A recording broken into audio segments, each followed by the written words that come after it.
بسم اللہ الرحمن الرحیم الحمد للہ رب العالمین والصلاة والسلام علی اشرف الانبیاء والمرسلین سیدنا و مولانا ابی القاسم محمد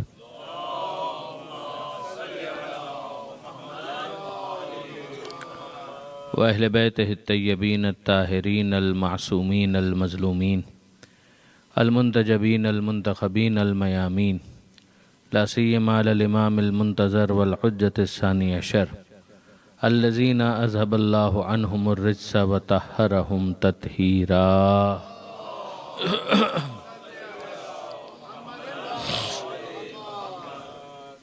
واللعنۃ الدائمۃ الباقیۃ علی اعدائہم اجمعین من یوم ظلمہم الی قیام یوم الدین۔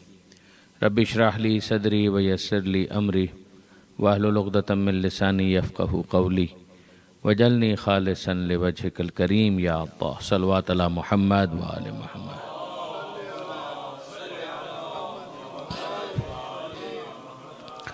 اما بعد فقد قال اللہ سبحانہ وتعالی فی القرآن الحکیم بسم اللہ الرحمن الرحیم انما یرید اللہ لیذہب عنکم الرجس اہل البیت ویطہرکم تطہیرا۔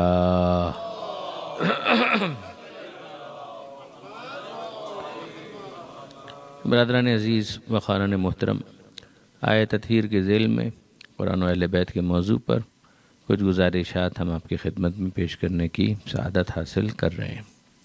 سورہ احزاب کی اس آیت کا جو پس منظر حدیث قصہ کی صورت میں ہمارے یہاں معروف ہے، اسی پر تبصرہ ہو رہا تھا کہ اس واقعے کو جناب خاتون جنت حضرت بی بی فاطمہ زہرا سلام اللہ علیہا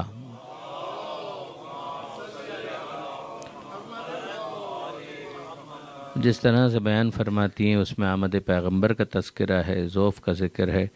قصہ یمانی جو خاتون جنت کی ہے اس کو پیغمبر اکرم طلب کرتے ہیں، جناب خاتون جنت وہ چادر پیغمبر اکرم کو اڑھا دیتی ہیں، اور اس کے بعد سلسلہ شروع ہوتا ہے کہ امام حسن تشریف لاتے ہیں، امام حسین تشریف لاتے ہیں، گفتگو ہوتی ہے، اور اس کے بعد پھر اجازت دے کر یہ سب کے سب چادر میں داخل ہوتے ہیں۔ امام حسن چادر میں تشریف لائے، امام حسین چادر میں تشریف لائے، اس کے بعد مولا کائنات چادر میں تشریف لائے، اور آخر میں خاتون جنت آئیں، اور خاتون جنت نے ایک مرتبہ پھر سلام کیا۔ یعنی ایک سلام وہ تھا کہ جب پیغمبر اکرم گھر میں داخل ہوئے تھے اس وقت پیغمبر اکرم نے سلام کیا تھا، اور اس وقت پیغمبر اکرم کے سلام کے جواب میں خاتون جنت نے جواب سلام ارشاد فرمایا تھا۔ مگر اب آپ غور کیجئے کہ یہاں چادر میں داخل ہونے سے پہلے آپ کو ایک مرتبہ پھر سلام بھی نظر آئے گا، سنائی دے گا، اور اس سلام کا جواب بھی سنائی دے گا۔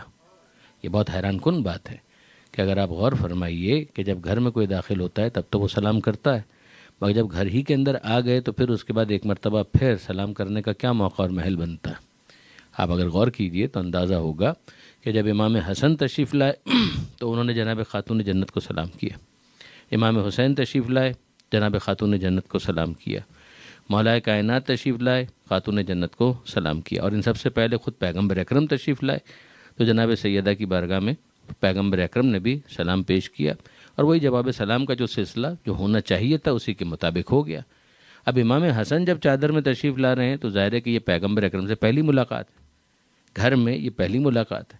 امام حسین تشریف لا رہے ہیں تو پیغمبر اکرم سے پہلی ملاقات ہے، مولا کائنات تشریف لا رہے ہیں تو یہ پیغمبر اکرم سے پہلی ملاقات ہے۔ تو یہاں پر سلام کرنا تو سمجھ میں آتا ہے، مگر یہ خاتون جنت جب تشریف لا رہی ہیں تو کچھ دیر پہلے کی تو بات ہے کہ پیغمبر اکرم گھر میں جب آئے تھے تو انہوں نے سلام کیا تھا، اور بی بی نے جواب سلام بھی ارشاد فرمایا تھا۔ تو اب واپس سے جناب سیدہ کا یہ سلام کرنا یہ کیا مطلب ہے؟ اس لیے کہ گھر تو وہی گھر ہے، چار دیواری تو وہی چار دیواری، مگر اس کے باوجود سیدہ عالم ایک مرتبہ پھر سلام کرتی ہیں، اور پیغمبر اکرم بھی حیران نہیں ہوتے ہیں، بلکہ پیغمبر اکرم جواب سلام ارشاد فرماتے ہیں، بلکہ اس شان سے کہتے ہیں کہ وعلیک السلام یا بضعتی یا بنتی و یا بضعتی، اے میری بیٹی تم پر بھی میرا سلام ہو، اور اے میرے جگر کے ٹکڑے تجھ پر بھی میرا سلام۔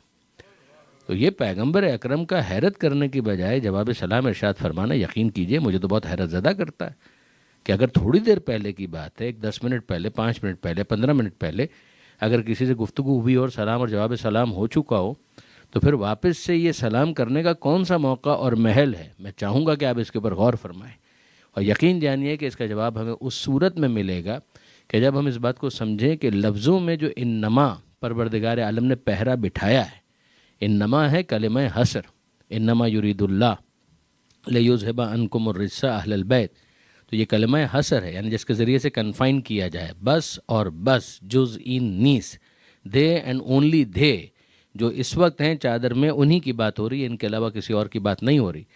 تو آپ دیکھیں گے کہ باقاعدہ پیغمبر اکرم نے حجرہ فاطمہ میں ایک اور گھر ہے کہ جس گھر کو قائم فرمایا تھا اس چادر کے ذریعے سے، یعنی یہ ایسا نہیں ہے کہ یہ حجرہ جو ہے بس وہی گھر ہے، بلکہ اس گھر کے اندر پیغمبر اکرم نے چادر میں ایک اور گھر کو قائم فرمایا تھا۔ جس طریقے سے کبھی آپ خیمہ دیکھتے ہیں کہ ڈالا جاتا ہے، لگایا جاتا ہے، تو اس خیمے کے ذریعے سے ایک عارضی گھر بنایا جاتا ہے۔ تو پیغمبر اکرم نے یہ کام کیا کہ وہ جو بعد میں انما کا حصر آنے والا ہے، اس انما کے حصر کو عملی طور پر اس چادر کے ذریعے سے کر کے دکھایا۔ اور اب گھر کا مطلب چار دیواری، کوئی سیمنٹ کی بنی ہوئی چار دیواری نہیں ہے، بلکہ گھر وہ گھر ہے کہ جو اس چادر کے ذریعے سے پیغمبر اکرم نے قائم فرمایا ہے۔ یعنی گھر وہ ہے کہ جو چادر یمانی فاطمہ زہرا کے ذریعے سے قائم ہوا ہے۔ حجرہ سیدہ کے اندر ایک اور گھر کی بنا رکھی گئی، اور پھر وہاں پر جناب سیدہ اگر تشریف لا رہی ہیں تو اس طرح سے کہ جیسے ایک اور گھر کے اندر داخل ہونا چاہتی ہیں، لہٰذا پیغمبر اکرم کو سلام کیا کہ بابا جان میری طرف سے آپ کی خدمت میں سلام عرض ہے، درود بھیجے محمد و آل محمد پر۔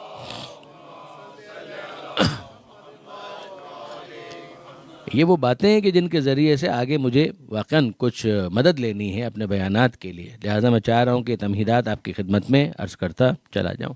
تو پیغمبر اکرم نے جناب سیدہ کو اس چادر کے بنے ہوئے گھر کے اندر ویلکم کیا، ان کا استقبال کیا، اور پھر جناب سیدہ کے وہ الفاظ کے جن کو کل آپ نے سنا کہ لما اکتملنا جمیعا تحت الکساء، کہ جب ہم سب کے سب مکمل ہو گئے چادر کے نیچے، تو پھر بابا جان نے اٹھا کر اپنے ہاتھوں کو اور چادر کو بلند کر کے آسمان کی طرف رخ کر کے وہ مناجات کے الفاظ کہے کہ جن کے اوپر کل ہمارا تبصرہ ہو چکا کہ پروردگار عالم سے کچھ گفتگو ہے اور ایک دعا ہے۔ تو مناجات کے جو الفاظ ہیں اس کے اندر یہ کہ اللہم ہؤلاء اہل بیتی، مالک یہ ہیں میرے اہل بیت، یہ ہے میرے خاص الخاص، اور پھر وہ دعا کہ فجعل صلواتک و برکاتک و رحمتک و غفرانک و رضوانک علی و علیہم و اذہب عنہم الرجس و طہرہم تطہیرا۔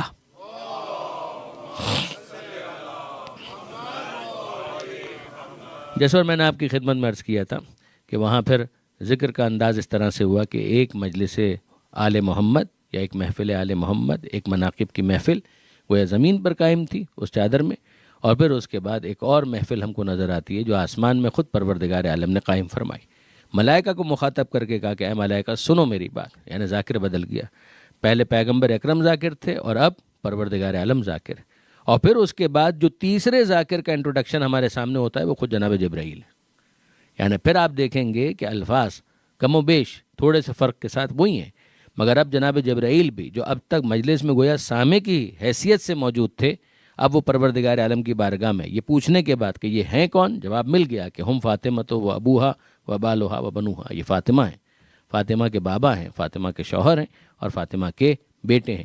اور جواب مل گیا اور پروردگار عالم کی طرف سے یہ اعلان ہو چکا کہ ان کی محبت میں سب کچھ قائم کیا، ان کی محبت میں سب کچھ بنایا، اور پھر اس کے بعد یہ بھی اعلان کہ انما یرید اللہ، یعنی آیت تطہیر کو پروردگار عالم نے پڑھ دیا، گویا پروردگار عالم نے انڈورس کر دیا کہ جو میرے حبیب نے کہا تھا میں اس کی تائید کرتا ہوں، میں اس کی تصدیق کرتا ہوں کہ یہی ہیں وہ اہل البیت کہ جن کے لیے میں نے یہ سارا کام کیا اور ان سے ہر رزق کو دور رکھا اور ویسا پاک و پاکیزہ رکھا کہ جو پاکیزگی کا حق ہے۔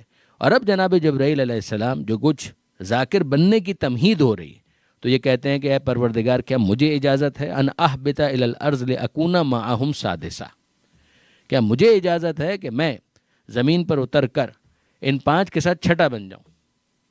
یعنی اب آپ غور کیجئے کہ اب تک ہے پنجتن، اور پنجتن کے ساتھ جمع 1 جناب جبرائیل ساتھ شامل ہونے کی خواہش رکھتے ہیں، اور انہوں نے پروردگار عالم سے یہ کہا کہ مالک کیا اجازت ہے کہ میں زمین پر جاؤں اور ان 5 کے ساتھ چھٹا بن جاؤں؟ جو میں کہہ رہا ہوں کہ تمہید ذاکر بننے کی ہے، پروردگار عالم نے اجازت دی، ہاں اے جبرائیل اجازت ہے کہ تم جاؤ زمین پر اور ان کے ساتھ 5 کے بعد چھٹے تم بن جاؤ۔ اور جناب جبرائیل علیہ السلام زمین پر تشریف لائے، اور پھر واپس وہی انداز ہے کہ اب چونکہ سب کے سب چادر میں ہیں تو حجرے کے باہر کھڑے نہیں ہوتے ہیں، چادر کے باہر کھڑے ہوتے ہیں، اور چادر کے باہر کھڑے ہو کر پیغمبر اکرم کی بارگاہ میں سلام پیش کرتے ہیں، اور پھر اس کے بعد یہ کہتے ہیں کہ اللہ کے رسول آپ اجازت دیتے ہیں، یہ کہہ کر کہ ان اللہ قد اذن لی، کہ اللہ تو مجھے اجازت دے چکا۔ اب آپ ذرا اس ترتیب کو غور کیجئے کہ پروردگار کی طرف سے اجازت مل چکی، ان اللہ قد اذن لی، اللہ نے یقیناً مجھے اجازت دے دی کہ میں آپ کے پاس چادر میں داخل ہو جاؤں، مگر کیا آپ بھی مجھے اجازت دیتے ہیں؟ تو میں پوچھنا یہ چاہتا ہوں کہ جب خدا اجازت دے چکا تو اس کے بعد پیغمبر اکرم کی اجازت مانگنے کا کیا مطلب ہے؟ تو یاد رکھیے گا کہ پروردگار عالم نے اجازت دی، اور پھر جناب جبرائیل کا پیغمبر اکرم سے اجازت مانگنا یہ خود اس بات کی دلیل ہے کہ خدا نہ بھی کہے تو وہ اجازت مشروط ہے کہ جب تک مصطفیٰ کا اذن نہ مل جائے چادر میں داخل ہونے کی جرت نہ کرنا۔ آپ نے غور فرمایا کہ وہاں پروردگار کی طرف سے جو ملی ہے اجازت وہ مشروط ہے، وہ کنڈیشنل ہے، وہ ایبسولوٹ نہیں ہے، وہ کنڈیشنل ہے کہ جاؤ اور جا کر پروٹوکول کے مطابق جو اہتمام اور انتظام ہونا چاہیے اس کے مطابق، ڈیکورم کے مطابق پہلے ان گھر والوں سے اجازت لو، اور اجازت ملنے کے بعد پھر چادر میں داخل ہو جاؤ۔ تو جناب جبرائیل نے پہلے اجازت مانگی، پیغمبر اکرم نے اجازت دی، اور اب جناب جبرائیل چادر میں داخل ہوئے، اور جب داخل ہوئے تو پھر اس کے بعد پیغمبر اکرم کی بارگاہ میں اس آیت کی تلاوت بھی کی، اور اس کی تمہید کے طور پر وہ سارا ذکر کہ پروردگار عالم نے یہ کہا، اور پروردگار عالم نے یہ کہا، پروردگار عالم نے یہ کہا کہ میں نے سب کچھ بنایا ہے تو آپ کی محبت کے لیے بنایا ہے، آپ کی خاطر بنایا۔ یہ وہ تیسرا ذکر ہو رہا ہے اسی انداز کا تھوڑے سے فرق کے ساتھ کہ جو پہلے پیغمبر اکرم نے ذکر کیا، پروردگار عالم نے اسے وسعت دی، اور جناب جبرائیل اس ذکر کے نقل کرنے والے بن گئے کہ خدا نے وہاں پر یہ ارشاد فرمایا۔ اب یہاں پر ایک بہت دلچسپ تبصرہ ہے جو حضرت آیت اللہ علامہ سید علی نقی صاحب نقوی نقن صاحب علی اللہ مقامہ ان کا تبصرہ ہے، اور بہت خوبصورت تبصرہ ہے۔ وہ اس کو کوریلیٹ کرتے ہیں جنگ احد کے ساتھ، یعنی جناب جبرائیل کا یہ جو اصرار، یہ جو جناب جبرائیل کی تمنا کہ اے پروردگار مجھے بھی اجازت دی جائے کہ میں بھی چادر میں داخل ہو جاؤں، زمین پر اتر کر ان کے ساتھ چادر میں داخل ہو جاؤں، اور پھر اس کے بعد پیغمبر اکرم سے اجازت طلب کرنا، اور اجازت ملنے پر چادر میں داخل ہو جانا، اس پر ان کا ایک تبصرہ ہے۔ اور وہ تبصرہ کیا ہے کہ جنگ احد میں آپ کو معلوم ہے کہ ایک ایسا موقع آیا تھا کہ جب میدان جنگ جو صفا ہے وہ سادہ ہو گیا، لوگ چلے گئے، یعنی مختلف مراحل ہیں، ایسا نہیں ہے کہ جنگ احد کے اندر سب کے سبھی بھاگ گئے۔ ظاہر ہے کہ جو افراد وہاں پر ڈٹ کر مقابلہ کر رہے تھے ان میں جناب حمزہ یعنی مولا کے علاوہ بات ہو رہی ہے، مولا تو تھے ہی آخر تک، لیکن جناب حمزہ ہیں وہ تو بالآخر شہید ہوئے ہیں۔ اسی طریقے سے آپ نے شاید ایک نام سنا ہو جناب ابو دجانہ انصاری رضی اللہ تعالیٰ عنہ، یہ بھی احد کے میدان میں شہید ہونے والوں میں، جن کو مولا کائنات بعد میں یاد بھی کیا کرتے تھے کہ کاش میرا وہ دوست، میرا وہ ساتھی ہوتا تو میرا حق نہ چھینا جاتا۔ یعنی کتنا اعتماد ہوگا جناب ابو دجانہ انصاری پر، یہ وہ صحابی ہیں کہ جنہوں نے واقعاً وفاداری کا حق ادا کیا۔ اور اگر کوئی ہم سے یہ پوچھے کہ آپ صحابہ کو نہیں مانتے تو ہم کہتے ہیں کیوں نہیں مانتے؟ صحابہ کو ہم علی الاطلاق کسی کیٹیگری میں نہیں رکھتے، ہم تو سیدھی سی بات کہتے ہیں کہ جو رسول اللہ کے ساتھ تھا وہ ہمیں عزیز ہے، جو رسول اللہ کو چھوڑ کر چلا گیا تو اس سے پھر ہمارا بھی کوئی تعلق اور واسطہ ہو نہیں سکتا۔ اب یہ جناب ابو دجانہ انصاری ہم کیوں ان کو گلوریفائی نہیں کریں گے؟ یہ بھی تو صحابی رسول ہیں، یہ بھی تو رضی اللہ تعالیٰ عنہ ہیں، اور بے شک ہیں۔ تو یہ جناب ابو دجانہ انصاری ہوں، دیگر صحابہ کرام کہ جنہوں نے پیغمبر اکرم کا ساتھ دیا، وہ سلمان ہوں، ابو ذر ہوں، مقداد ہوں، یہ سارے کے سارے وہ ہیں کہ جن کو یقیناً ہم ذکر کی منزل پر بھی یاد رکھتے ہیں، اور ساتھ ہی ساتھ ان کے احسان کو مانتے ہیں کہ بہرحال اسلام پر ان کا احسان ہے، انہوں نے اسلام کا ساتھ دیا، پیغمبر اکرم کا ساتھ دیا۔ تو اب اگر آپ غور فرمائیے تو وہ سارے کے سارے افراد کہ جو ساتھ دینے والے تھے وہ بھی شہید ہو گئے، اور اب اس کے بعد ایک منزل ایسی آئی کہ پیغمبر اکرم تنہا ہے، اور جب پیغمبر اکرم تنہا ہے تو مولا کائنات نے اس وقت ایک کام انجام دیا۔ یعنی یہ اپنے بچوں کے لیے عرض کر رہا ہوں کہ بدر کے بعد یہ احد دوسری بڑی جنگ ہے اور غزوہ ہے کہ جس میں پیغمبر اکرم خود بنفس نفیس تشریف فرما تھے، خود وہاں پر موجود تھے، بلکہ جنگ میں انہوں نے حصہ بھی لیا۔ تو یہ جناب ختمی مرتبت جنگ احد میں ان سانحات، ان حادثات ان کو فیس کر رہے ہیں، جو اس وقت ایک چین آف ایونٹس ہمارے سامنے آتی ہے کہ جس میں مسلمانوں نے جیتی ہوئی جنگ ہاری، اور پھر اس کے بعد خالد بن ولید نے جو پیچھے سے پلٹ کر وار کیا ہے تو سارے کے سارے بلا کر چلے گئے، جو وہاں پر موجود تھے وہ شہید ہو گئے، اور اب میدان جنگ میں مولا کائنات، پیغمبر اکرم کہیں زخمی ہیں، مولا کائنات میدان جنگ میں مشغول اور مصروف ہیں، اور علم امامت کو درمیان مت لائیے، اسباب ظاہری کے تحت نظر نہیں آ رہے کہ پیغمبر اکرم کہاں پر، تو پیغمبر اکرم کو ڈھونڈ رہے ہیں، یعنی دشمنوں کو اتنا دور پہنچایا، اتنا دور دھکیلا کہ اب اس کے بعد پیغمبر اکرم کو ڈھونڈنے کی مہم پر کہ تلاش کریں کہ پیغمبر اکرم کس جگہ زخمی حالت میں موجود ہیں، تو نظر آیا کہ ایک جگہ گڑھے میں موجود ہیں، پیغمبر اکرم کو وہاں سے مولا کائنات اٹھا کر لے کر آئے اور پھر ان کے زخموں کو دھویا، اور اس موقع پر پیغمبر اکرم یعنی جب کچھ طبیعت بحال ہوئی تو پیغمبر اکرم نے مولا کو مخاطب کر کے ایک جملہ کہا، یعنی جو جانے والے افراد تھے ان کے اوپر پیغمبر اکرم کتنے غضبناک تھے اس کا اندازہ آپ اس ایک جملے سے لگائی کہ جن افراد نے اس وقت میدان سے فرار اختیار کیا پیغمبر اکرم ان پر کتنے غضبناک تھے، اس کا اندازہ، اور یہ لکھنے والے یعنی میں اپنی طرف سے نہیں کہہ رہا، شاہ عبدالحق محدث دہلوی، یعنی اہل علم جانتے ہیں کہ دہلوی فیملی یہ بہت مشہور خاندان اور خانوادہ ہے، شاہ ولی اللہ محدث دہلوی، شاہ عبدالحق محدث دہلوی، شاہ عبدالقادر محدث دہلوی، شاہ عبدالعزیز محدث دہلوی، یعنی شاہ عبدالعزیز محدث دہلوی پر اتنا اصرار میں اس لیے کر رہا ہوں کہ انہوں نے وہ پہلی کتاب سب کانٹیننٹ کے اندر بر صغیر میں انڈیوائیڈڈ جو انڈیا تھا اس میں لکھی شیعت کی رد میں، جس کا نام تھا تحفہ اثنا عشریہ، تحفہ اثنا عشریہ، یعنی وہ کتاب تھی رد میں، اور اس کی امپورٹنس اس لیے بہت زیادہ بڑھ گئی کہ بعد میں ہمارے علماء نے اسی کتاب کو بنیاد بنا کر جواب بھی دیا، اور چونکہ بہرحال سب کانٹیننٹ کے اندر تشیع ایک نیو ٹرینڈ تھا تو پھر اس حوالے سے جو لٹریچر کی ضرورت تھی، تو ارلیئر آپ جانتے ہیں کہ پرشین لینگویج ہی آفیشیل لینگویج تھی سب کانٹیننٹ کی، یعنی اردو بعد میں ہوئی، تو اس زمانے میں جو کتابیں لکھی گئی ہیں وہ تحفہ اثنا عشریہ کی رد میں بہت لکھی گئی، ان کتابوں کے اندر سب سے زیادہ جو مشہور کتاب ہے وہ ہے ابقات الانوار، جس کی وجہ سے وہ پوری فیملی آج تک ابقاتی کہلاتی، تو صاحب ابقات نے تحفہ اثنا عشریہ کا ایک باب ہے اس کا جواب اس کتاب کے اندر تحریر کیا، تو یہ بہت بڑا ایک کارنامہ تھا، لیکن یہ تو ایک ضمناً بات آ گئی، تو میں یہ کر رہا تھا کہ یہ دہلوی فیملی ہے، اس دہلوی فیملی کی ایک شخصیت ہے کہ جن کا نام ہے شاہ عبدالحق محدث دہلوی، جن کو بہقی ہند کہا جاتا ہے، بہت بڑی شخصیت، انہوں نے ایک کتاب لکھی مدارج النبوہ، یہ پیغمبر اکرم کی سیرت سے متعلق ہے، یعنی پیغمبر اکرم کی ہسٹری، ان کی لائف، اس زمانے میں ہونے والے واقعات، تو اس میں انہوں نے یہ تبصرہ کیا کہ جب پیغمبر اکرم کو مولا کائنات ریسکیو کر رہے تھے اور اس موقع پر ان کو ٹریٹ کر رہے تھے، ان کے زخموں کو دھو رہے تھے، اور پیغمبر اکرم زخمی ہوئے ہیں باقاعدہ، تو جب پیغمبر اکرم کی طبیعت کچھ بحال ہوئی تو پیغمبر اکرم کتنے زیادہ غضبناک تھے اس کا اندازہ آپ اسے ایک جملے سے لگائی کہ مولا کو دیکھا کہ مولا تو خدمت پر مامور ہیں، تو پیغمبر اکرم فرماتے ہیں کہ علی جب سب چلے گئے تو تم کیوں نہیں گئے؟ پیغمبر اکرم مولا کو مخاطب کر کے کہتے ہیں کہ علی جب سب چلے گئے تو تم کیوں نہیں گئے؟ اب ذرا دیکھیے کہ کس طریقے سے مولا کائنات نے پیغمبر اکرم کے موڈ کو بالکل تبدیل کیا، پیغمبر اکرم کے مزاج کو جانتے ہیں، تو پیغمبر اکرم نے دوسروں کے اوپر جو غصہ ہے اس کو اس طرح سے ایکسپریس کیا کہ جب سب چلے گئے تھے علی تو تم رکے رہے، تم بھی چلے جاتے، تو مولا کائنات نے کہا اکفر بعد الایمان، کہ اللہ کے رسول کیا ایمان کے بعد کفر اختیار کر لیتا؟ کیا ایمان کے بعد کفر اختیار کر لیتا؟ یعنی یہ جو مولا نے جملہ ارشاد فرمایا ہے تو اپنے تو ایمان اور کل ایمان ہونے کا اعلان کیا ہے، مگر جو چلے گئے ان پر کیا تبصرہ کیا ہے؟ درود بھیجئے محمد و آل محمد پر۔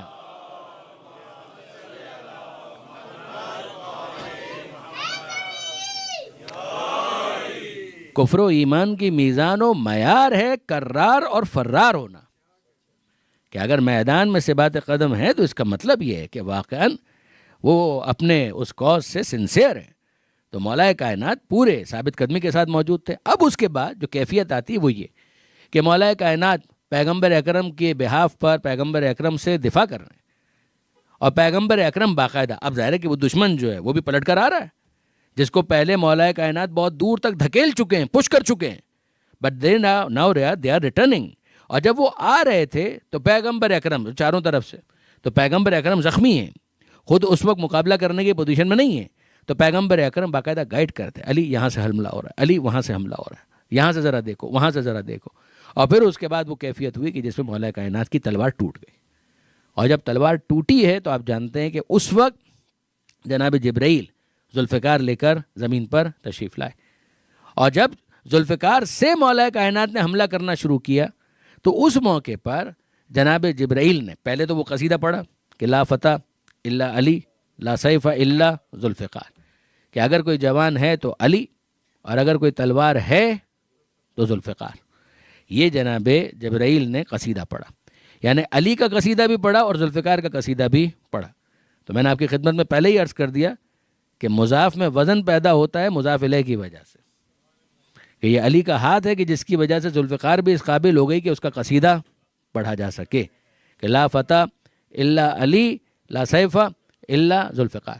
اب مولا کائنات ذوالفقار کے ذریعے سے وہی کام کر رہے ہیں، دفاع کر رہے ہیں. اور یہاں پر وہ جملہ ہے کہ جس پر جناب علامہ سعید علی نقی صاحب کا تبصرہ، اور وہ بہت قیمتی تبصرہ ہے.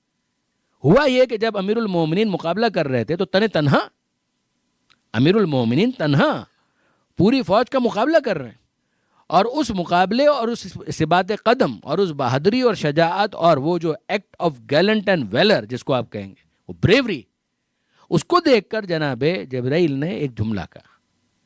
اور وہ جملہ کیا تھا؟ ان ھذہ لہی المواسات. اے اللہ کے رسول، غم گساری تو اس کو کہتے ہیں، مواسات تو اس کو کہتے ہیں، اور آسان کر دوں ساتھ دینا تو اس کو کہتے ہیں. یہ سنسیریٹی، یہ پیورٹی، یہ جو خلوص ہے، یہ تو اس کو کہتے ہیں جو علی اس وقت کر کے دکھا رہے ہیں. جو لفظ استعمال کیا وہ ہے مواسات. ان ھذہ لہی المواسات، ساتھ دینا تو اس کو کہتے ہیں، غم گساری تو اس کو کہتے ہیں، وفاداری تو اس کو کہتے ہیں، لائلٹی تو اس کو کہتے ہیں. جب جناب جبرائیل نے یہ جملہ کہا تو پیغمبر اکرم مسکرائے، اور پیغمبر اکرم نے رسپونڈ کیا کیف لا، ایسا کیوں نہیں ہوگا، ایسا ہی تو ہونا چاہیے. کیوں؟ کہ ہوا منی و انا منہ، وہ مجھ سے ہے اور میں اس سے ہوں. جبرائیل نے کیا کہا؟ جبرائیل علیہ السلام نے کہا ان ھذہ لہی المواسات. اللہ کے رسول، لائلٹی، غم گساری، ساتھ دینا، یہ تو اسے کہتے ہیں جو علی اس وقت کر کے دکھا رہے ہیں. اور پیغمبر اکرم نے کیا کہا؟ کیف لا، ایسا کیوں نہیں ہوگا، ایسا ہی تو ہونا چاہیے. ہوا منی و انا منہ، یہ کوئی غیر تھوڑی ہے، یہ مجھ سے ہے اور میں اس سے ہوں. اب اس کے بعد جناب جبرائیل کا جواب ہے، وہ اس کے اوپر کامنٹ کرتے ہیں وہ انا منکما. پیغمبر نے کہا یہ مجھ سے ہے، میں اس سے ہوں، اور جناب جبرائیل کہتے ہیں میں آپ دونوں سے ہوں، میں آپ دونوں سے ہوں، انا منکما، میں آپ دونوں سے ہوں. اس پر جناب علامہ سید علی نقی صاحب نے وہ تبصرہ ارشاد فرمایا کہ جناب جبرائیل آپ بہت عجیب ہیں، جب 2 نظر آ جائیں تو تیسرا بننے کی خواہش کرتے ہیں، اور 5 نظر آ جائیں تو چھٹا بننے کی خواہش کرتے ہیں.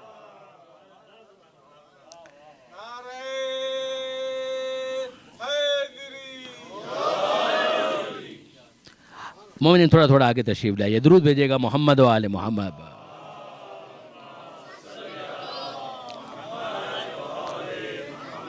اچھا کبھی ہوتا ہے نا تھوڑے ڈونیشن سے کام نہیں چلتا تو پھر زیادہ ڈونیشن کی اپیل کرنی پڑتی ہے، تو تھوڑا تھوڑا نہیں، زیادہ آگے آگے تشریف لے آئیے. درود بھیجیے محمد و آل محمد.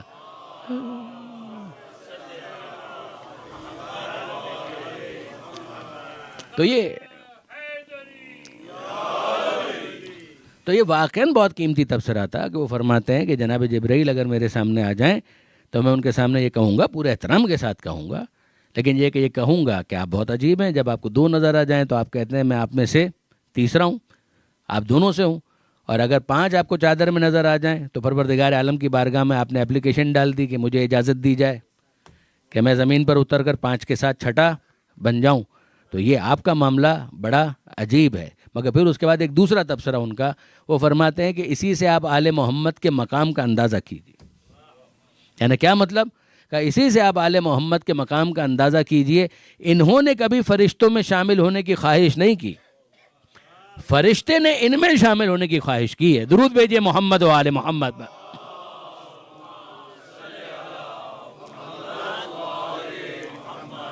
فرشتوں نے اور فرشتوں کے سردار نے اس بات کی تمنا اور خواہش کی ہے کہ میں ان کے ساتھ شامل ہو جاؤں. تو اب جناب جبرائیل جب تشریف لے آئے اور وہاں پر آ کر انہوں نے وہ آیت بھی پڑھ دی کہ انما یرید اللہ، پروردگار عالم یہ ارشاد فرماتا ہے. تو اب آپ ذرا دیکھیے برادران عزیز، ایک مسئلہ اور مشکل تو ہے نا کہ یہاں پر بہرحال بہت سو کی تمنا ہے اور شاید ہو سکتا ہے کل کی مجلس میں ہم اس پر مفصل تبصرہ کریں کہ ان کو بھی شامل کیا جائے اور ان کو بھی شامل کیا جائے اور یہ بھی شامل ہو جائیں اور وہ بھی شامل ہو جائیں. تو یہ مشکل تو ہے، لیکن یہ کہ بہرحال ہر ایک شامل تو نہیں ہو پائے گا. اس کی وجہ کیا ہے اس پر پھر یعنی اگر کریڈٹ نہ دوں تو یہ زیادتی ہوگی. واقعاً جن کا جملہ ہے ان کا تذکرہ ہونا چاہیے. یہ ہمارے استاد حضرت علامہ طالب جوہری رحمۃ اللہ علیہ کا تبصرہ ہے. انہوں نے فرمایا کہ ذرا غور کرو کہ اس وقت ہیں کون چادر میں، اس وقت چادر میں ہیں کون، تو پھر تمہیں اندازہ ہوگا کہ کوئی دوسرا اس میں کیوں شامل نہیں ہو سکتا. اب یہ لطیف ایک استخراج بھی ہے، اس میں خطابت بھی ہے، بے شک ہے، لیکن یہ کہ جملہ بہت عمدہ ہے. وہ فرماتے ہیں کہ ذرا غور کرو کہ اس وقت چادر میں ہیں کون. تو چادر میں کون ہے وہ تو ہم کو معلوم ہے، ہم فاطمہ تو و ابوہا و بالوہا و بنوہا، اور اب جناب جبرائیل. ہم فاطمہ تو و ابوہا و بالوہا و بنوہا پلس اب جبرائیل. آپ فرماتے ہیں کہ ذرا سے ان کے عہدوں کے اوپر غور کرو کہ یہ کون کون ہے. یعنی نام تو اب ہم کو معلوم ہے، سید عالم، پیغمبر اکرم، مولا کائنات، امام حسن، امام حسین اور جناب جبرائیل. وہ فرماتے ہیں کہ ذرا ان کے عہدوں پر جو لقب ان کا ہے، جو ان کو خطاب دیا گیا ہے، اس پر غور کرو تو پھر اندازہ ہوگا کہ کوئی اور ان میں کیوں شامل نہیں ہو سکتا. کوئی اور ان میں کیوں شامل نہیں ہو سکتا. تو یہ کون ہے؟ کہ ایک ہیں شہزادی، ایک ہیں پیغمبر اکرم. تو پیغمبر اکرم کون ہے؟ سید المرسلین، وہ ہیں رسولوں کے سردار. سید کا مطلب ہے سردار. سید المرسلین وہ ہیں رسولوں کے سردار. اور بی بی کون ہے؟ سیدۃ نساء اہل الجنہ، جنت کی عورتوں کی سردار. تو اب آپ غور کیجئے، وہ بھی سید اور یہ بھی سیدہ. تو پیغمبر ہیں سید المرسلین، خاتون جنت ہیں سیدۃ نساء اہل الجنہ. مولا کون ہے؟ سید الاولیاء، اولیاء کے سردار. تو یہ بھی سید، یہ سیدہ، اور مولا کائنات سید الاولیاء. اور حسن اور حسین کون ہیں؟ سیدہ شباب اہل الجنہ، جنت کے جوانوں کے سردار.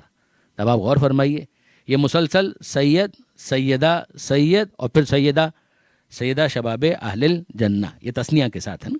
اور پھر اس کے بعد اب ایک اور شخصیت آ گئی، اور وہ کون ہے؟ جناب جبرائیل. تو یہ کون ہے؟ کہ سید الملائکہ، سید الملائکہ، یہ ہے ملائکہ کے سردار. تو پھر ایک مرتبہ سنیے گا اور پھر ان کا تو جملہ میں آپ کی خدمت میں عرض کرتا ہوں. کہ وہ فرماتے ہیں کہ پیغمبر اکرم ہے سید المرسلین، جناب سیدہ نساء اہل الجنہ، مولا کائنات سید الاولیاء، امام حسن اور امام حسین سیدہ شباب اہل الجنہ، اور جناب جبرائیل ہیں سید الملائکہ. تو یہ سب سید ہیں. تو وہ فرمایا کرتے تھے کہ چادر میں سادات کا مجمع ہے، کوئی امتی داخل نہیں ہو سکتا. درود بھیجے گا محمد و آل محمد.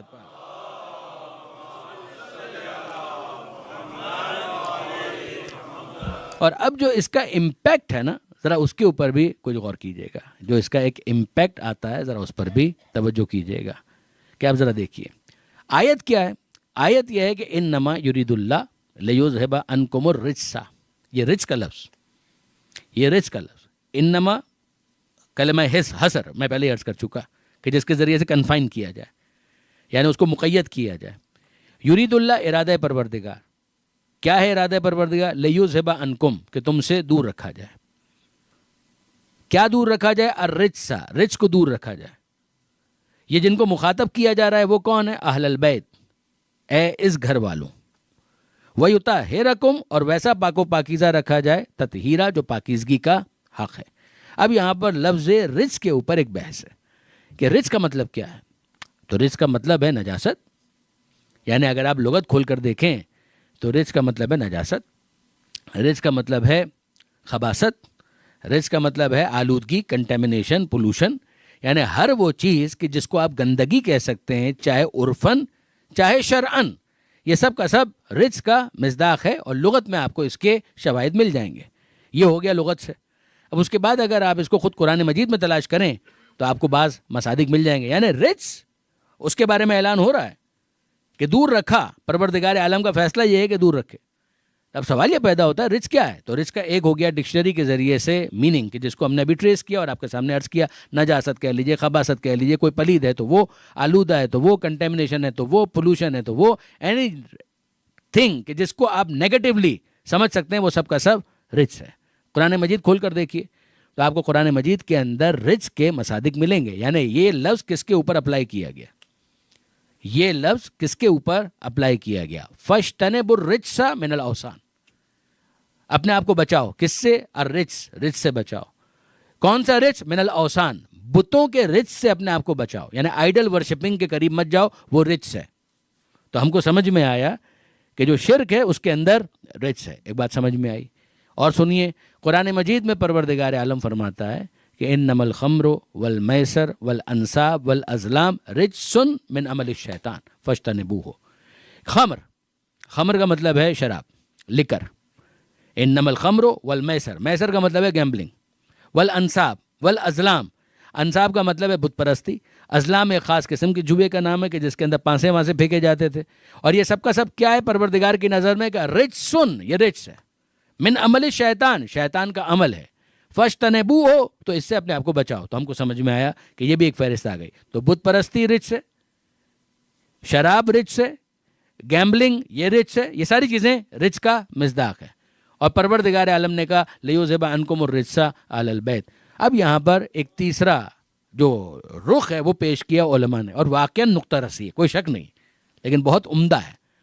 تو ہمارے علماء نے یہ کہا کہ یہ ساری بحثیں ہمیں کرنے کی ضرورت نہیں ہے. رجس کو سمجھنے کے لیے کہ رجس کیا ہے، ہمیں نہ لغت دیکھنے کی ضرورت ہے، نہ اس کے مصادیق کو قرآن مجید میں تلاش کرنے کی ضرورت ہے. اگر ہم یہ سمجھنا چاہتے ہیں کہ رجس کون ہے، تو یہاں پروردگار عالم نے جو اعلان کیا ہے اس پر غور کیجئے. کا اعلان کیا کیا ہے؟ کا اعلان یہ کیا ہے کہ ارادہ پروردگار یہ ہے اے اہل البیت تم سے ہر رجس کو دور رکھے. اس کا مطلب یہ ہے کہ جو ان سے جتنا دور ہوتا جائے گا اتنا رجس کا مصداق بنتا چلا جائے گا. جو ان سے جتنا دور ہوتا چلا جائے گا اتنا ہی وہ رجس بنتا چلا جائے گا. اور جو ان سے جتنا قریب ہوتا جائے گا اتنا ہی طہارت کا مصداق بنتا چلا جائے گا. درود بھیجیے گا محمد و آل محمد پر.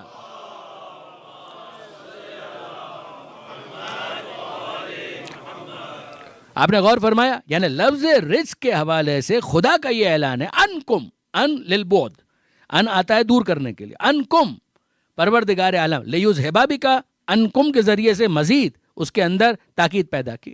لیذھب عنکم الرجس اہل البیت، اے اس گھر والوں تم سے ہر رجس کو دور رکھے. تو ہم کو سمجھ میں آ گیا کہ جو جتنا ان سے دور ہوگا، تو جو بھی دشمن اہل بیت ہے وہ رجس کا مصداق ہے. جو دشمن اہل بیت ہے، جس کے دل میں آل محمد کے لیے بغض ہے، وہ رجس کا مصداق ہے. اب یہ بات اگر واضح ہوئی برادران عزیز، تو اب میں آپ کی خدمت میں عرض کروں کہ دونوں باتیں کلیئر ہو گئیں کہ دور ہو تو پھر اس کا نتیجہ کیا نکلے گا کہ وہ رزق کا مصداق بن جائے گا. جو ان سے قریب ہو وہ کیا بنے گا کہ اس کے اندر طہارت آتی چلی جائے گی. رزق دور ہوتا جائے گا، طہارت آتی چلی جائے گی. معیار تو یہ ہے.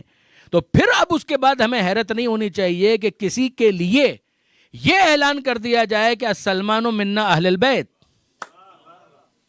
کہ اب یہ کیا ہوا کہ السلمان منا اہل البیت، کہ سلمان ہم میں سے ہے اور اہل البیت میں سے ہے.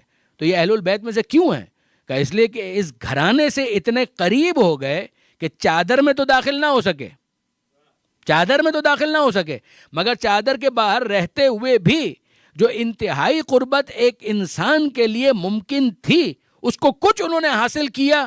تو پھر ان کو مجازن کہہ دیا گیا منا اہل البیت، کہ یہ ہم اہل البیت میں سے ہیں. اور اب یہاں پر میں اپنے نوجوان دوستوں کے لیے عرض کرنا چاہ رہا ہوں، یہ گفتگو مسلسل ہے برادران عزیز اور کل اور آگے بڑھے گی، لیکن میں آپ سے یہ پوچھنا چاہ رہا ہوں کہ مجھے ایک بات تو بتائیے کہ بھائی یہ جو جناب سلمان فارسی کے لیے پیغمبر اکرم کا جملہ ہے، دیکھیے جناب سلمان فارسی کے بارے میں یہی تو بحث تھی نا کہ ان کو کیا کہا جائے، مکی کہا جائے، مدنی کہا جائے، مہاجر کہا جائے، انصار کہا جائے، یہ بحث تھی.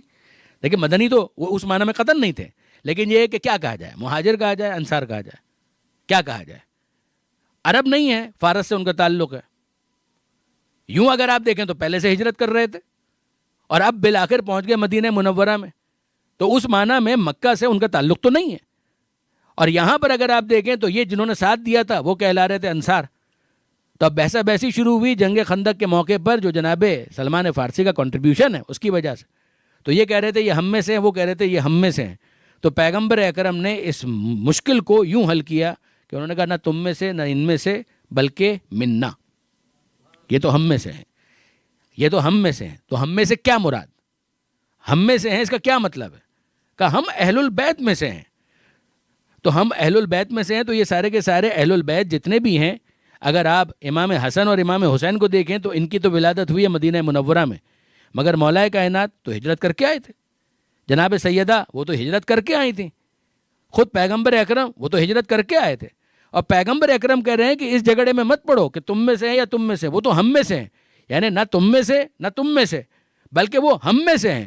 تو پیغمبر اکرم سمجھانا یہ چاہ رہے تھے کہ یاد رکھنا 2 کیٹیگریز نہیں ہیں، 3 کیٹیگریز ہیں، ایک مہاجرین، ایک انصار اور ایک ان سے بالا تر اہل البیت. ایک ان سے بالا تر اہل البیت. یعنی اب میں دوسرے الفاظ میں آپ سے پوچھنا چاہتا ہوں کہ مجھے ایک بات بتائیے کہ یہ جو پیغمبر اکرم نے جناب سلمان کے لیے یہ سند ارشاد فرمائی ہے کہ منا اہل البیت، یہ ہم اہل البیت میں سے ہے، یہ جناب سلمان فارسی کے اسٹیٹس کو ایلیویٹ کیا ہے یا جناب سلمان فارسی کے اسٹیٹس کو کچھ ڈکلائن ہوا ہے؟ کیا ہوا ہے؟ اپ گریڈ کیا ہے یا ڈی گریڈ کیا ہے؟ تو کوئی ایک بھی ایسا ہے کہ جو یہ کہے کہ جناب سلمان فارسی کو ڈیگریڈ کیا؟ تو اپ گریڈ کیا ہے نا. دیکھیے اپ گریڈ کے تو آپ بہت سے مصادیق تلاش کر لیں گے، لیکن ہم چونکہ ٹریولنگ میں رہتے ہیں تو ہم لوگوں کو تو اپ گریڈ کا ایک بہت آسان سا مطلب معلوم ہے کہ اکنامی کلاس سے اپ گریڈ کر کے بزنس کلاس کے اندر یا فرسٹ کلاس کے اندر اگر اپ گریڈ کر دیا جائے تو شکران للہ. 16 گھنٹے کی فلائٹ جو ہوتی ہے اس میں تو کمر اکڑ کے رہ جاتی ہے. تو بھائی کیا ہوا، اکنامی کلاس میں تھے تو خوش کیوں ہو گئے؟ کہ اس لیے کہ اپ گریڈ کر دیا. تو اپ گریڈ کے اندر کیا ہوتا ہے کہ بہتر کر دیا جاتا ہے. تو اس کا مطلب یہ ہے کہ جو پچھلا جو اسٹیٹس تھا وہ انفیریئر تھا، اب جو اسٹیٹس ہے وہ سپیریئر ہے نا. تو اب میں آپ سے دوسرا سوال پوچھنے کی ہمت کرتا ہوں کہ مجھے ایک بات بتائیے کہ جناب سلمان فارسی کو اپ گریڈ کر دیا، اپ گریڈ کر کے لے آئے سپیریئر کیٹیگری کے اندر، تو پہلے کہاں پر تھے؟ کہ انفیریئر کیٹیگری میں تھے. تو مجھے بتائیے کہ اس سے پہلے جناب سلمان فارسی کس کیٹیگری میں تھے؟ اب جو ان کو اپ گریڈ کیا ہے تو اہل البیت میں شامل کیا ہے، تو پہلے وہ کیا تھے؟ تو پہلے وہ صحابی تھے نا. تو اس کا مطلب یہ ہے کہ صحابیت کو جب اپ گریڈ کیا جاتا ہے تب وہ اہل البیت کے سامنے مجازن شامل ہوتا ہے. اب آپ نے غور فرمایا کہ لا یقاس بنا احد، ہم آل محمد سے کسی ایک کا بھی موازنہ نہیں کیا جا سکتا. اس جملے کا کیا مطلب ہے؟ کہ آپ صحابیت کے شرف کو اپنی جگہ پر رکھیے، بے شک وہ شرف ہے اگر وہ ساتھ دیں، لیکن یہ کہ بہرحال آل محمد اہل البیت کہ جن کے لیے پروردگار عالم کی طرف سے یہ اعلان ہو رہا ہے کہ انما یرید اللہ لیذھب عنکم الرجس اہل البیت ویطہرکم تطہیرا.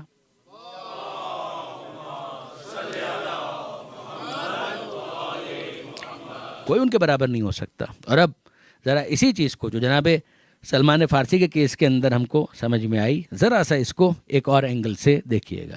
حوالہ میں پہلے دے دوں. یعنی ہم نے کہاں پر اس کو پڑھا؟ جناب حافظ کفایت حسین صاحب رحمۃ اللہ علیہ، یعنی علم کے ساتھ جو ذاکری ہوا کرتی تھی نا، اس میں حافظ کفایت حسین صاحب کا بہت بڑا نام ہے. ان کے چھپے ہوئے مواعظ موجود ہیں، ان کی مجالس موجود ہیں. یعنی یہ وہ بزرگان ہیں کہ جن کی کتابیں مجلسوں کی بائبل ہے. اگر اس لفظ کو میرے نوجوان دوست سمجھ سکیں، یعنی جس محاورے میں استعمال کیا جاتا ہے اسی محاورے میں رکھتے ہوئے میں عرض کر رہا ہوں، علامہ رشید ترابی، علامہ سید علی نقی، علامہ طالب جوہری صاحب، علامہ ذیشان حیدر جوادی، علامہ اظہر حسن زیدی، اور اسی کے اندر ایک نام اور جناب حافظ کفایت حسین صاحب، علم کے ساتھ ذاکری. تو جناب حافظ کفایت حسین صاحب نے اس بات کو نقل کیا اور پھر اس سے استنتاج بھی کیا، یعنی انفر کیا، نتیجہ بھی حاصل کیا. استنتاج تو بہت ہی مشکل لفظ ہو جائے گا. تو انفر کیا، ایک نتیجہ کنکلوڈ کیا اس کے اندر. اچھا وہ کیا؟ جناب فضہ سلام اللہ علیہ صحابیہ ہیں، پیغمبر اکرم کی زیارت کا شرف حاصل ہوا، آل محمد کی خدمت کی ہیں، خادمہ ہیں. اور جناب فضہ سلام اللہ علیہ حجرہ سیدہ میں، جناب سیدہ کے حجرے میں، تو ان کے ساتھ زندگی گزار رہی ہیں. جناب سیدہ کسی موقع پر کسی کام سے یا جناب فضہ ویسے ہی اپنے حجرے سے باہر تشریف لائیں، اور جناب فضہ کو دیکھ کر پیغمبر اکرم کے ایک صحابی ہیں جناب عبداللہ ابن مسعود رضی اللہ تعالی عنہ، جناب عبداللہ ابن مسعود غیر معروف شخصیت نہیں، معروف شخصیت ہے، جناب عبداللہ ابن مسعود. تو یہ جناب عبداللہ ابن مسعود نے جب جناب فضا کو دیکھا تو سلام وعلیکم السلام، یہ ہو گیا. اب اس کے بعد انہوں نے ایڈمائر کرتے ہوئے، اپریشیٹ کرتے ہوئے ایک جملہ ارشاد فرمایا. جملہ ان کا اپریسیشن کا ہے، مگر اس پر جناب فضا کا تبصرہ ذرا غور کیجیے گا کہ ہوا کیا. کہ جناب عبداللہ ابن مسعود نے جناب فضا کو دیکھ کر کہا کہ بی بی کیا کہنا آپ کا، کیا آپ کی قسمت ہے، کیا آپ کا شرف ہے، کیا آپ کا مرتبہ ہے، کیا آپ کا مقام ہے. تو جناب فضا نے کہا کہ کوئی خاص سبب ہے کہ آپ یہ جملہ کہہ رہے ہیں؟ کہا کہ ہاں بھائی آپ کی جنت تو پکی ہو گئی. الفاظ میرے ہیں، مطلب جناب عبداللہ ابن مسعود کا، یعنی آپ کی جنت گارنٹیڈ. آپ کے جنتی ہونے میں کیا شبہ ہو سکتا، یعنی اتنا بڑا مرتبہ اور مقام آپ کو مل گیا تو آپ تو جنتی ہیں، آپ کے جنتی ہونے میں تو کوئی شبہ ہو ہی نہیں سکتا. تو جناب فضا نے بجائے اس کے کہ اس جملے کو سننے کے بعد یعنی کیا رسپونڈ ہونا چاہیے کہ رسپونڈ کیسے کریں، جزاک اللہ خیر الجزا، شکریہ کہ آپ نے یہ تبصرہ فرمایا، اللہ قبول کرے، اس طرح کی کوئی بات کہیں نا. جناب عبداللہ ابن مسعود نے کہا بی بی آپ کی جنت تو پکی. تو جناب فضا نے سامنے سے جو جواب دیا ہے وہ یہ ہے کہ عبداللہ کس جنت کی بات کر رہے ہو؟ اے عبداللہ جس جنت کے لیے تم کہہ رہے ہو کہ جنت آپ کی پکی، تو کس جنت کی بات کر رہے ہو؟ تو عبداللہ ابن مسعود وہ پزل ہو گئے. انہوں نے کہا کہ یہ فضا نے سامنے سے کیا کہا، یعنی میں نے کون سی ایسی بات کی تھی کہ جو بہت مشکل ہو. میں نے تو ان کے شرف کو بیان کرنے کے لیے جنت میں ان کی سیٹ کو گارنٹی کہا تھا نا کہ ہاں آپ کی جنت میں جگہ پکی ہے. اور سامنے سے جناب فضا بجائے اس کے کہ دعا دیں، شکریہ ادا کریں، وہ کیا کہہ رہی ہیں کہ اے عبداللہ کس جنت کی بات کر رہے ہو؟ تو عبداللہ ابن مسعود کہتے بی بی آپ جنت کے بارے میں نہیں جانتی؟ کہا کہ نہیں. کون سی جنت کی بات کر رہے ہو؟ مجھے نہیں معلوم. کبھی بھی وہی جنت جس کا تذکرہ قرآن مجید میں آیا ہے، کیا آپ نہیں جانتی؟ جہاں کے محلات کا ذکر ہے، جہاں پر نہروں کا ذکر ہے، باغات کا ذکر ہے، جہاں پر نعمتوں کا ذکر ہے، دائمی ہمیشہ ہمیشہ کی نعمتوں کا ذکر ہے، کیا اس جنت کے بارے میں آپ نہیں جانتی؟ جناب فضا کہتے ہیں کہ نہیں عبداللہ میں نہیں جانتی کس جنت کی تم بات کر رہے ہو. بہت زیادہ حیران ہوئے، بہت زیادہ حیران ہوئے. اچھا جناب فضا کے بارے میں آپ جانتے ہیں کہ ایک زندگی کا حصہ انہوں نے گزارا ہے قرآن مجید کی آیتوں سے گفتگو کرتے ہوئے. جناب فضا نے بات، یعنی جو شہزادی عالم کی بارگاہ میں خادمہ ہو، اگر اس کی زبان پر محاورے قرآن مجید کی آیت بن جائیں تو حیرت کس بات پر. تو جناب فضا اس طرح سے گفتگو کیا کرتی تھی. یہاں جب قرآن مجید کے حوالے سے جنت کا ذکر آ رہا ہے تو جناب فضا کہہ رہی ہے میں نہیں جانتی کس جنت کی تم بات کر رہے ہو. تو جناب عبداللہ ابن مسعود کی جو کنفیوژن ہے اور جو ان کا حیرت زدہ ہونا ہے یہ اپنی پیک اور پرائم پر پہنچ گیا. اور اب جناب فضا نے ایک تبصرہ کیا، اے عبداللہ اتنا وقت تم پیغمبر اکرم کی صحبت میں گزار چکے ہو مگر اب تک معرفت حاصل نہ کر سکے. اب یہ یاد رکھیے گا کہ اگر ایک کلاس کے اندر چند کلاس فیلوز ہوں تو اس طرح کا جملہ اگر کہہ دیا جائے تو وہ بہت آفینڈڈ فیل کرے گا. اگر آپ اس اعتبار سے دیکھیں عبداللہ ابن مسعود وہ بھی پیغمبر اکرم کے صحابی ہیں تو جناب فضا وہ صحابی ہیں. اور جناب فضا نے جناب عبداللہ ابن مسعود کو کیا کہا، اے عبداللہ اتنا عرصہ تم نے پیغمبر اکرم کی صحبت میں گزارا مگر اب تک معرفت حاصل نہیں کر پائے. تو جناب عبداللہ آفینڈڈ فیل کیا. انہوں نے کہا کہ بی بی آپ کیا میں نے ایسا کہہ دیا کہ جس کی وجہ سے آپ مجھے بے معرفت بتا رہی ہیں؟ آپ کہہ رہی ہیں کہ میں معرفت حاصل نہیں کر پایا، تو میں نے ایسا کیا کہہ دیا؟ میرے اس تبصرے یا میرے اس کامنٹ کے اندر آپ نے کیا ایسی بات محسوس کی؟ تو جناب فضا کا جو جواب ہے نا اب یہ واقعاً سننے سے تعلق رکھتا ہے. عبداللہ کہہ رہے ہیں آپ جنتی ہیں، آپ کی جنت پکی، اور جناب فضا یہ کہہ رہی ہیں کہ عبداللہ اتنا عرصہ گزارنے کے بعد بھی معرفت حاصل نہ کر پائے.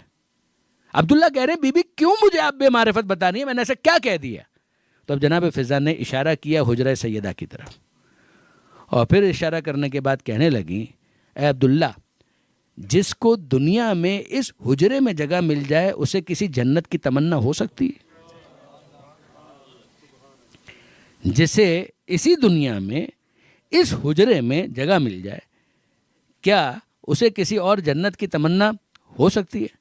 اب یہ جملہ آپ نے سنا، واقعاً جملہ تو بڑا قیمتی ہے، بڑا کمال کا جملہ ہے، مگر ذرا سا اس کو اینالائز کریں کہ یہ جناب فضا نے کیا کہا.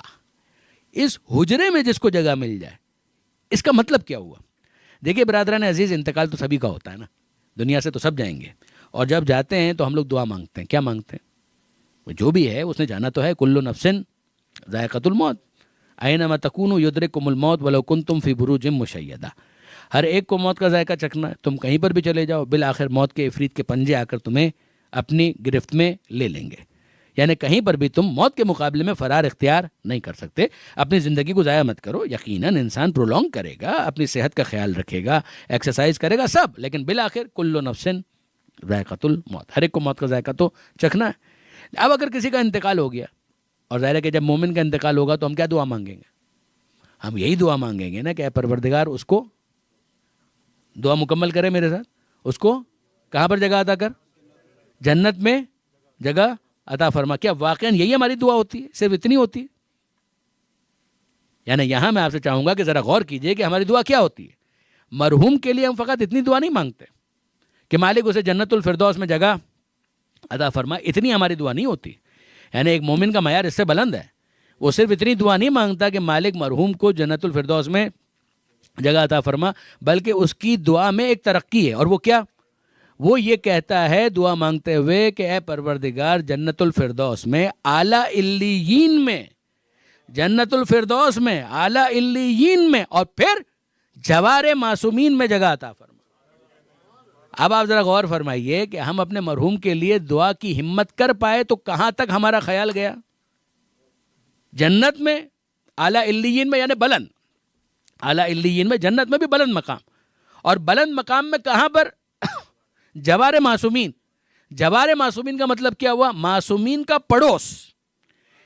معصومین کا پڑوس یعنی معصومین کا نیکسٹ ڈور نیبر بنا دے اس کو. ہم اپنی دعا میں اپنے مرحوم کے لیے جنت میں معصوم کے تعلق سے مانگ سکے تو ہمارا تخیل اور ہمارا خیال پڑوس سے آگے نہیں جا پایا.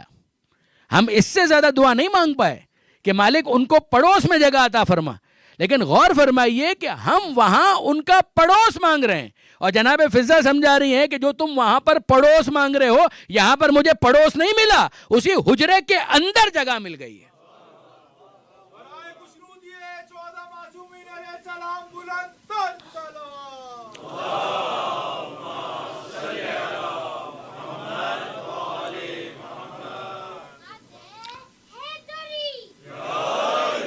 تو آپ نے اندازہ کیا برادران عزیز کہ ہم اپنے تخیل کو جب ترقی دے پائے تو مرحوم کے لیے بھی ہم نے یہ مانگا کہ اسے جنت میں جوار سیدہ، جوار معصومین، جوار امیر المومنین، اے پروردگار ان کو نصیب فرما. اور جناب فضا یہی گویا سمجھا رہی ہیں کہ ذرا غور کرو کہ میں کون ہوں. کہ جیسے اس دنیا کے اندر بے شک وہاں پر جناب فضا کا جو مرتبہ اور مقام ہوگا وہ تو مسلم ہے، لیکن یہ ہے کہ یہ توقع کرنا کہ وہ اس پر خوش ہو جائیں کہ جنت میں جگہ مل جائے گی تو یقیناً مل ہی جانی چاہیے. مگر اس دنیا کے اندر جو مل گیا وہ تو وہاں کے اعتبار سے اگر آپ غور فرمائیے تو اس سے بھی بالاتر اور اعلیٰ ہے کہ وہ جگہ کہ جہاں جناب سیدہ کا حجرہ ہے، اس حجرے کے اندر جناب فضا کو جگہ ملی. پھر اس کے بعد بی بی فضا خود اس کی مزید وضاحت کرتی ہیں اور فرماتی ہیں کہ یہاں پر میرا معاملہ یہ ہے کہ جب میں صبح کو اٹھتی ہوں تو شہزادی وہ مجھے کہتی ہیں بہن فضا میرا سلام قبول کرو. ذرا غور کیجیے گا، یعنی بہن فضا میرا سلام قبول کرو. علی آتے ہیں تو کہتے ہیں کہ بہن فضا میرا سلام قبول کرو. حسن اور حسین یہ کہتے ہیں کہ اماں فضا میرا سلام قبول کیجیے. تو پھر اس کے بعد توقع کرتے ہو کہ مجھے کسی اور چیز کی تمنا ہوگی؟ تمہارا خیال ہے کہ اس کے علاوہ مجھے کسی اور چیز کی تمنا ہوگی؟ یہ کون ہے جو مجھے سلام کر رہے ہیں؟ یعنی میرا مرتبہ اور میرا رتبہ کیا ہو گیا اس گھر کے اندر؟ یہ جو مجھے سلام کر رہے ہیں وہ جنت کی سردار، خواتین جنت، بانوان جنت، سیدۃ النساء الجنت، وہ اس گھر کے اندر مجھے سلام کر رہی ہیں. علی جو قسیم النار والجنہ ہے، جنت و جہنم کے بانٹنے والے، وہ مجھے سلام کر رہے ہیں. وہ حسن اور حسین جو جوانان جنت کے سردار ہیں، وہ مجھے سلام کر رہے ہیں. وہ مجھے ماں کہہ کر مخاطب کرتے ہیں. اور یہی وہ چیز ہے کہ جس کو ظاہر ہے کہ آج بھی منزل مصائب پر میں چاہوں گا کہ جناب سکینہ ہی کا کچھ ذکر ہو کہ رخصت آخر کے موقع پر جب امام حسین تشریف لائے تھے تو آپ جانتے ہیں کہ سب سے رخصت ہوئے، اور جب سب سے رخصت ہوئے ہیں تو جناب فضا سے بھی رخصت ہوئے. جناب زینب کو مخاطب کر کے کہا کہ اے میری بہن زینب مجھے نماز شب کی دعاؤں میں فراموش مت کرنا. کتنا اعتماد ہے حسین مظلوم کو جناب زینب پر. واجب نماز تو اپنی جگہ پر، نماز شب بھی کبھی زینب کی قضا نہیں ہو سکتی. اے زینب مجھے اپنی نماز شب کی دعاؤں میں یاد رکھنا ہے. یہ الوداعی ملاقات ہے. اور پھر اس کے بعد الوداعی جو سلام ہے اس کے اندر حسین مظلوم کہتے ہیں بہنوں کو سلام، اے زینب، اے ام کلثوم، بھائی کا آخری سلام، اے لیلا، اے رباب، والی اور وارث کا آخری سلام. یہ ازواج کو سلام ہو گیا. بیٹیوں کو سلام، اے کبرا، اے سکینہ، بابا کا سلام. اور پھر اس کے بعد ایک جملہ یہ بھی ملتا ہے کہ السلام علی اللہ قتل ازواجہن فی نصرتی، ان بیویوں پر بھی میرا سلام کہ جن کے سہاگ میری مدد کرتے ہوئے اجڑ گئے. جناب فضہ سے جب گفتگو کی ہے تو عجیب ایک جملہ کہا کہ اماں فضہ میرا آپ سے جو تعلق ہے، میرا کوئی حق ہے آپ کی گردن پر؟ آپ پر میرا کوئی حق ہے؟ تو جناب فضہ نے کہا کہ حسین میں نے تمہیں اپنی گودی میں کھلایا ہے، تمہارا مجھ پر وہی حق ہے کہ جو ایک بیٹے کا ماں پر حق ہوتا. تمہارا مجھ پر وہی حق ہے کہ جو ایک بیٹے کا ماں پر ہوتا ہے. تو امام حسین نے کہا کہ اماں فضہ ایک کام کہوں کریں گی؟ کہا کہ حسین کہو.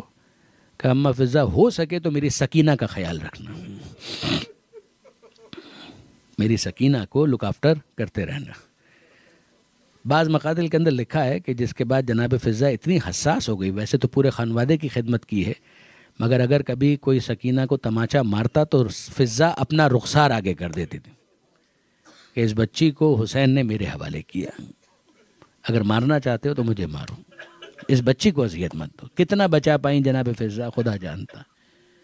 مگر میں میر انیس کے الفاظ میں جناب سکینہ کا جو تعلق ہے نا وہ ضرور آپ کے سامنے آج عرض کرنا چاہوں گا. علامہ رشید ترابی علی اللہ مقامہ اس کو بہت پڑھا کرتے تھے کہ جب امام حسین علیہ السلام رخصت ہو رہے تھے تو سب سے آپ نے سنا، تو جناب سکینہ سے جب اکیلے میں رخصت ہوئے اور اس کا وہ کچھ حال آپ نے سنا کہ پچھلے پیروں سے لپٹی ہوئی فریاد کر رہی تھی کہ ذوالجناح میرے بابا کو مقتل میں لے کر نہ جا. صبح سے جو گیا وہ پلٹ کر واپس نہ آیا. اس وقت امام حسین کا جو مکالمہ ہے اس کو میر انیس بیان کرتے ہیں کہ جناب سکینہ نے کہا کہ نیند آئے گی جب آپ کی بو پاؤں گی بابا، میں رات کو مقتل میں چلی آؤں گی بابا. نیند آئے گی جب آپ کی بو پاؤں گی بابا، میں رات کو مقتل میں چلی آؤں گی بابا. فرمایا نکلتی نہیں سیدانیاں باہر، سینے پہ سلائیں گی تمہیں رات کو مادر. وہ کہتی تھی سوئیں گے کہاں پھر علی اصغر.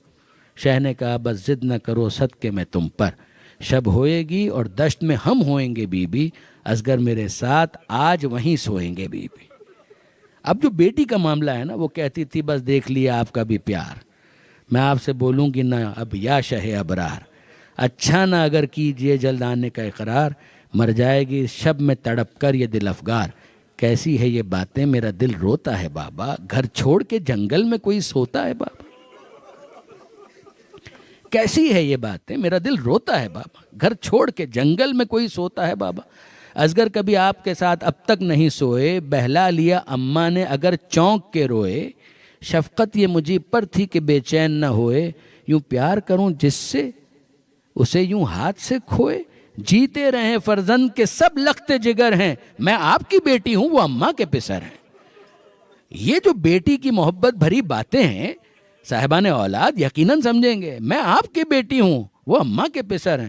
شہ نے کہا بس ضد نہ کرو باپ کو جانی، کچھ دیتی ہو عباس کو پیغام زبانی. اودے ہیں لبے لال یہ ہے تشنہ دہانی، ملتا ہے تو بی بی کے لیے لاتے ہیں پانی. محبوب الہی کے نواسے ہیں سکینہ، ہم بھی تو کئی روز کے پیاسے ہیں سکینہ. محبوب الہی کے نواسے ہیں سکینہ، ہم بھی تو کئی روز کے پیاسے ہیں سکینہ. وہ روایت آپ سن چکے کہ جس کو میر انیس نے یہاں پر انکارپوریٹ کیا ہے کہ جناب سکینہ نے یہ کہا کہ جناب امام مظلوم نے کہا کہ دائینی سکینہ لعلی آتی کے بالماء، اے سکینہ مجھے جانے دے شاید میں تیرے لیے پانی لا سکوں. اور سکینہ نے کہا کہ بابا چچا عباس بھی یہی کہہ کر گئے تھے مجھے پانی نہیں چاہیے. اور یہ جناب عباس کو پانی کے تعلق سے اس وقت بھی جناب سکینہ نے یاد کیا کہ جب شام غریبہ میں آپ جانتے ہیں کہ پانی آیا اور سید سجاد نے کہا جناب زینب سے کہ پھوپھی اماں پانی پی لیجئے. یہ علامہ اظہر حسن زیدی صاحب اس روایت کو پڑھا کرتے تھے کہ جناب سید سجاد نے کہا کہ پھوپھی اماں پانی پی لیجئے، تو جناب زینب نے کہا بیٹا مجھے پانی نہیں چاہیے. آپ انصاف سے مجھے بتائیے کہ جس بی بی نے اپنے بھرے گھرانے کو پیاسا تڑپتے ہوئے دیکھا ہو وہ یہی کہے گی نا میرا بھائی پیاسا مارا گیا, میرا عباس پیاسا مارا گیا, میرے سارے بچے پیاسے مارے گئے, مجھے پانی نہیں چاہیے. تو سید سجاد کہتے ہیں مگر پھپھی اماں پانی پی لیجئے. جناب زینب کہتی ہیں بیٹا اتنا اصرار کس وجہ سے؟ تو سید سجاد کہتے ہیں کہ پھپھی اماں میری انگلیوں کے درمیان دیکھیے, منظر آپ کو نظر آئے گا, آپ انکار نہیں کر سکیں گے. اور جب سید سجاد نے اپنی انگلیوں کے درمیان اس کو اور زیادہ وسعت دی اور جناب زینب نے دیکھا تو منظر عجیب تھا کہ حوض کوثر کے پاس حسین مظلوم پیاسے ہیں, پیغمبر اکرم بھی ہیں, جناب سیدہ بھی ہیں, امام حسن بھی ہیں, مولا کائنات بھی ہیں, اور ہر ایک کوشش کر رہا ہے جام آب کوثر دیتے ہوئے اے حسین تمہارا امتحان پورا ہو گیا, اے میرے بیٹے, اے میرے لال پانی پی لے. مگر سب کے جواب میں حسین کہتے ہیں کہ میں پانی نہیں پی سکتا. اور جب اصرار بڑھا کہ کیوں پانی نہیں پیتے میرے لال, تمہارا امتحان پورا ہو گیا, تو حسین فقط ایک جملہ کہتے ہیں کہ اماں میں کیسے پانی پی لوں, میری زینب ابھی پیاسی ہے, میری زینب ابھی پیاسی ہے, میں کیسے پانی پی لوں. جب یہ منظر دیکھا تو جناب زینب نے جام آب لیا, مگر اپنے لبوں سے اب بھی متصل نہیں کیا, بلکہ چلی ہیں جناب سکینہ کے پاس, جہاں وہ بے چین بچی کچھ دیر کے لیے سو گئی تھی, اس کو بیدار کیا, اور جب اسے جگایا تو اتنا کہا لو سکینہ پانی آ گیا. تو سکینہ کی زبان پر بے اختیار جملہ آیا کہ کیا میرے چچا عباس آ گئے, کیا میرے چچا عباس آ گئے. جناب زینب نے کہا نہیں سکینہ, عباس تو نہیں آئے مگر پانی آ گیا. تو سکینہ کہتی ہے پھپھی اماں آپ بھی تو پیاسی ہیں, آپ پانی پیجئے. کہا کہ نہیں بیٹی تم پہلے پانی پیو. کہ میری ماں رباب بھی پیاسی ہے, اسے پانی دیجئے. میرا بھیا سید سجاد پیاسا ہے, اسے پانی دیجئے. مگر جناب زینب کہتی نہیں میری لاڈلی سکینہ, دستور یہ ہے کہ جو سب سے چھوٹا ہو پہلے اسے پانی پلایا جاتا ہے. سکینہ اپنی معصومیت میں دستور سمجھ چکی, قانون سمجھ چکی, جام آب لیا اور مقتل کی طرف جانے لگی. اور جناب زینب پوچھتی ہیں اے میری سکینہ کہاں جا رہی ہو؟ کہا پھپھی اماں آپ ہی نے تو کہا جو سب سے چھوٹا ہوتا ہے پہلے اسے پانی دیا جاتا ہے. میرا ننھا بھیا علی اصغر وہ مجھ سے بھی زیادہ چھوٹا ہے, وہ مجھ سے بھی زیادہ پیاسا ہے, پہلے اصغر بھیا کو پانی دوں گی پھر خود پانی پیوں گی. اللہ لعنت اللہ علی الظالمین وسیعلم الذین ظلموا ای منقلب ینقلبون. بار الہ اس قلیل توسل کو قبول فرما, ان آنسوؤں کو جناب سیدہ کے رومال میں جگہ عطا فرما, حاضرین کی دعاؤں کو مقبول فرما. مالک بیماروں کو صحت عطا فرما, بے روزگاروں کو عزت کی روزی عطا فرما, جو بے اولاد ہیں اولاد صالح عطا فرما, اپنی اولاد کے رشتوں کے لیے پریشان ہیں انہیں بہترین رشتے عطا فرما. جن گھروں میں ناچاکی ہے ناراضی ہے, علی اور زہرا کے مقدس گھرانے کا واسطہ ان گھروں کی ناراضی کو الفت اور محبت سے تبدیل فرما. عزاداری عزاداروں عزاخانوں کی حفاظت فرما. آل محمد کے ماننے والے چاہنے والے جہاں کہیں بھی ہیں ان کی جان مال عزت و آبرو کی حفاظت فرما. زمانے کے امام کے ظہور میں تعجیل فرما, ہمیں ان کے آوان و انصار میں شمار فرما. ربنا تقبل منا انک انت السمیع العلیم وتب علینا انک انت التواب الرحیم. ماتم حسین. Ya Hussein, Ya Hussein, Ya Hussein, Ya Hussein.